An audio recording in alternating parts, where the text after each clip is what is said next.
right, check it out. Everything outside, every plant, every shrub, every flower, things that you may call a weed, has a purpose. Everything that has been created was intentional. So I'm going to share a couple of clips to basically highlight that.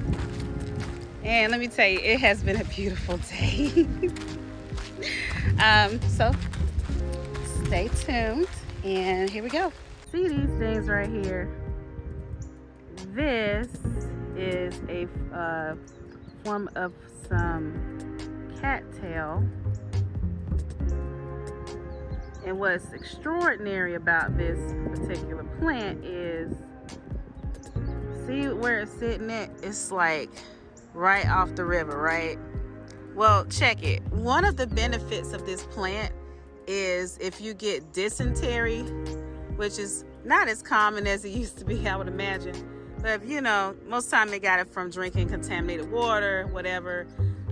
This plant right here is basically, you know, has the benefits of treating dysentery. So if you know, drink a little water and it's not, you know, it's making you feel a little upset, or, you know, you think you may have dysentery and you just happen to be somewhere off the river, this plant right here is what you need to get your hands on. All right. Just a little tidbit while I'm out here. All right, this mushroom right here is called a hedgehog mushroom. I'm gonna try and get a little closer here. That's about as close as I'm gonna get, considering where I'm standing. I'm standing kind of like off the bank of the river. But yeah, that right there is a hedgehog mushroom. It's rich in vitamin B. So if you are deficient in vitamin B, you can safely eat this mushroom. Also, this particular mushroom is high in antioxidants, which assists with healthy aging. This one right here, if you were born in the 80s or 90s, or at least before all the technology hit and you start going outside, you should know what this little flower is. It's a honeysuckle. Now, honeysuckles, other than them tasting really good when you break the, you know, the end piece off and suck the honey out, but it also has anti-inflammatory properties. It's good for treating colds, flu. It has antiviral properties. So not only does it treat inflammation, it also can help with certain viruses. It also is good for certain skin conditions such as eczema. And I'm telling you, like, it's so much more.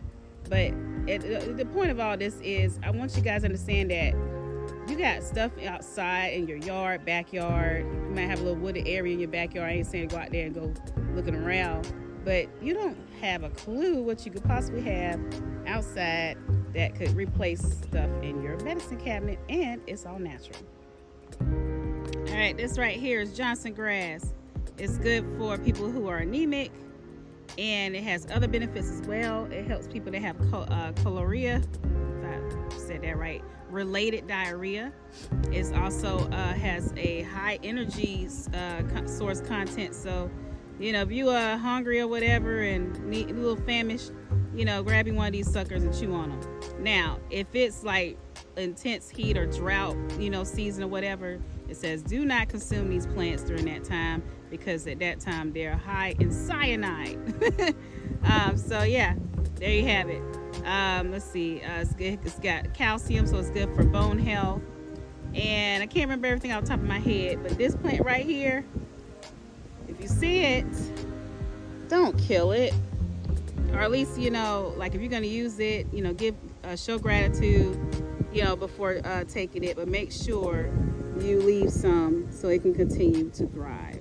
All right, more plants off the river as I walk / do some foraging. This plant right here is known as lizard's tail. Now, this plant is very extraordinary. It says, they claim that in large quantities is toxic, but the medicinal benefits are, it has anti-inflammatory, antiseptic properties. It's been used to treat things like back pain. According to Native Americans back in the day, this is stuff that they used and had on fleet. and they kept it for making poultices to help with swelling. They nicknamed it the breast leaf of breast medicine because it's been used to kind of bring inflammation down. If there's any women out there that have been complaining about, swollen breasts or, painful, swollen, I guess dealing with breastfeeding.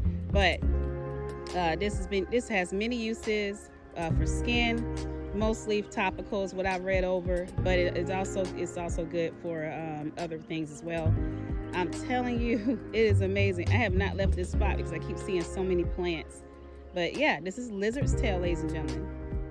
This plant right here, I've seen a lot when I come out here, and I've always wondered why. So today, since I have a lot more time, I wanted to take a moment and look at it and say, okay, well, maybe there's a reason I am drawn to this plant. So this is an American pokeweed plant, and it has medicinal benefits.